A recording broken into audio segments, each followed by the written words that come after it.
He is heartless. He is soulless.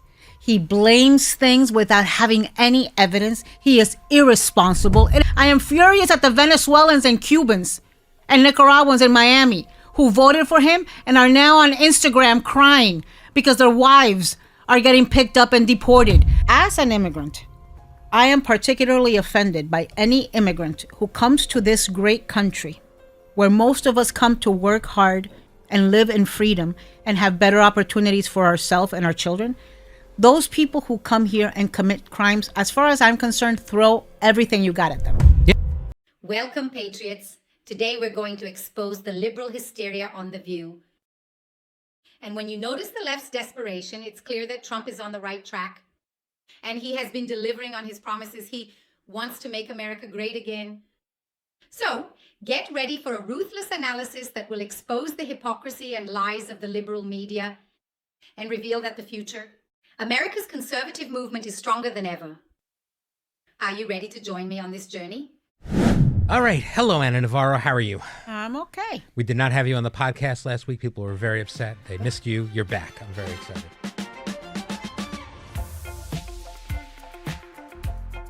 We are talking about, well, this horrible plane crash that happened yesterday, and now also this press conference that just happened. The View was preempted for part of it on the East Coast. We're all thinking of the families of the victims of this horrible plane crash between the plane and the helicopter. I think it took the lives of 64 people. This morning, President Trump had a press conference and blamed this on diversity, equity, and inclusion initiatives. And he said Buttigieg had, quote, run the Department of Transportation right into the ground with his DEI policies. I think I can imagine, but what's your reaction to this? I am so angry right now. I am so angry with the people that I'm not angry with Donald Trump, because this is who Donald Trump is. He is heartless. He is soulless. He blames things without having any evidence. He is irresponsible. It is incredibly irresponsible for him to go out there and use the presidential bully pulpit when we don't even know what's happened yet. It is incredibly cruel for him as commander-in-chief to go out there and say that 3 people who were flying that helicopter, serving their country, died because of DEI. How dare he? But you know what? That is who he is. I always said, you always heard me say, that one of the things that a commander-in-chief and a president of the United States needed to be able to do is console the nation in a moment of grief. Be consoler-in-chief. Something that Joe Biden did quite well, and frankly, most presidents have done quite well, but it requires a level of human empathy. It requires an iota of relating and feeling somebody else's pain. Sure, I don't think that's a Republican Democrat thing. Lacks. But the people I'm furious at are the people who, knowing who he is, because it's not like we're learning this, who, knowing exactly who he is, voted for him because of the price of eggs that are going up and keep going up and will continue going up with more deportations and more bird flu and more everything. I am furious at the Venezuelans and Cubans and Nicaraguans in Miami who voted for him and are now on Instagram crying because their wives are getting picked up and deported, because people they know and their friends have now TPS, temporary protective status for the Venezuelans, hasn't been renewed. And now they're having buyer's remorse because they're seeing that it's not just criminals getting rounded up. The other day on Sunday, they picked up like 1,200 people. 52% were criminals, which means 48%. Means 600 people were hardworking immigrants who are getting picked up in these raids. Look at this pearl of hypocrisy. Ana Navarro, as always, freaking out and putting on her little show and accusing Donald Trump of a lack of evidence. That's right, you heard it correctly. Isn't it jaw-dropping? And while she foams at the mouth with anger, Trump is taking concrete steps to protect our people. The truth is that Day's policies have, in fact, compromised the security of critical sectors. But the left, as always, prefers to turn a blind eye. Here it comes. Guys, can you believe they're crying over illegal criminals? It's unbelievable. I am horrified at the people criticizing Selena Gomez for showing empathy with her community. When you are Latino this strikes different than when you're not. Because it is our community that is being profiled and targeted. You don't see planes you don't see Russians in North Miami Beach getting picked up. You don't see planes heading to Russia, do you? Nope. And there's plenty of criminals from Russia and gangs that are in this country and from every country. Not just Russia, not just this, not just that, but certainly not just Mexico. The 200 people that were taken to Colombia the other day, that kerfuffle, it was reported, none of them were criminals. This is what you did. And we, the rest of us, have to live with the effects and consequences of having elected this heartless liar. And I'm going to continue calling him a liar, regardless of who likes it or not.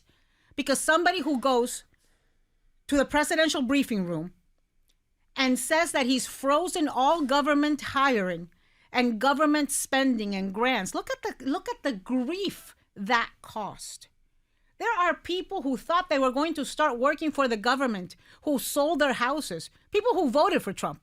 I read this guy begging Trump, please, I voted for you. My wife was hired by the Veterans Administration to go work at a hospital. We sold our house. Now what do? Well, buddy, what does the country do? And so the other day he goes out there. It's amazing, right? Like how the left always defends criminals instead of law-abiding citizens. And Navarro is furious because Trump is actually delivering on what he promised. Protect our borders and expel illegal immigrants who do not comply with our laws. And that's not cruelty. No, it's justice. And if you entered the country illegally, you should be prepared for the consequences, right? That's how a sovereign country operates. Next, get ready, because the left is going to spread misinformation about Guantanamo. And a proud one. Mm-hmm.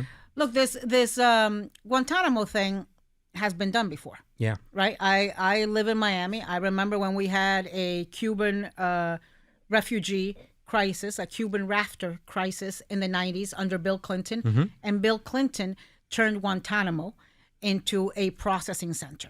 So thousands and thousands of Cubans who were housed in Guantanamo while they were processed, and I think most of them came into America. This would be a different use for Guantanamo, but I think he's getting this idea from like what's happening in El Salvador, where the president there, Nayib Bukele, has really cracked down on gang criminals and and puts them in jail.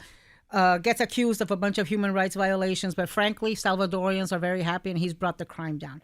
Now, I will say this to you. As an immigrant, I am particularly offended by any immigrant who comes to this great country where most of us come to work hard and live in freedom and have better opportunities for ourselves and our children. Those people who come here and commit crimes, as far as I'm concerned, throw everything you got at them. Yeah. So if he wants, if you're talking about gathering up the Tren de Aragua people and the murderers and the rapists, the violent criminals, and putting them in Guantanamo, I don't care if you put them in Alcatraz. I don't care if you put them in Guantanamo. I'm sure there's going to be human rights violations. Somebody can sue over that. But the problem is what we have seen since these deportations began, right? Which is that it is not only criminals getting rounded up. It is mothers and fathers and wives and people who have lived in this country for decades, who are part of our families, who are part of our businesses, who are part of our lives, who are part of our society, who our children go to school with, who are getting picked up. And if he's going to be sending those to Guantanamo, people need to figure out how we balance this information and consuming this information and keeping ourselves sane. Mm-hmm. I mean, I already feel it affecting me. I'm not sleeping the way I slept until January 20th. Yeah. And I keep thinking to myself, how many times on this show and on this podcast did I say people need to prepare? Many times. Okay. Yeah. And I got poo-pooed. Yeah. And you were always someone who thought this was a possibility. No, not a possibility. I mean, what did Maya Angelou tell us? When someone shows you who they are, believe them the first time. Okay. So how many times does Donald Trump need to show me who he is? This is who he has been his entire life. Who are these people that thought that because he won a second time, he'd be a different... Just look at the mental gymnastics the left is doing. Because when Clinton used Guantanamo, it was a humanitarian solution. When it comes to Donald Trump, they make it the end of the world. The truth is we need strong measures to deal with the migration crisis. And if that means using Guantanamo to prosecute illegal criminals, so be it. It's time to prioritize the safety of Americans, to put the American people first, instead of simply giving in to the left's blackmail. And while the left screams and throws a fit, President Trump is acting decisively to protect our nation and put Americans first. And this hysteria from Ana Navarro and company just shows that he's on the right track. Yes.